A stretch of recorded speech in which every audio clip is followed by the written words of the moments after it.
RBI ने आम लोगों की सुविधा को ध्यान में रखते हुए बड़ा ऐलान किया है, जिसके मुताबिक अब आप बिना कार्ड के भी एटीएम से कैश निकाल पाएंगे। दरअसल आरबीआई ने कार्डलेस कैश फैसिलिटी को लागू करने के लिए सभी बैंकों और एटीएम ऑपरेटर्स को अपनी एटीएम यूपीआई से इंटीग्रेट करने के लिए कहा है।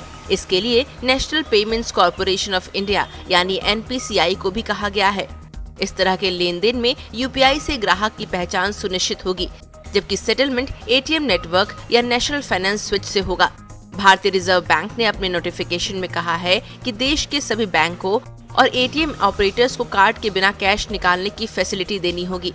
अभी देश में कुछ बैंक अपने बैंक के एटीएम से कार्डलेस कैश विड्रॉल की सुविधा देते हैं। इसमें आईसीआईसीआई बैंक और एचडीएफसी बैंक शामिल हैं। बैंकों की ये सर्विस अभी सिर्फ ऑन एंड ऑन बेस पर ही मिलती है। इसमें एक बैंक के ग्राहक अपने ही बैंक के एटीएम से इस सर्विस का लाभ उठा सकते हैं।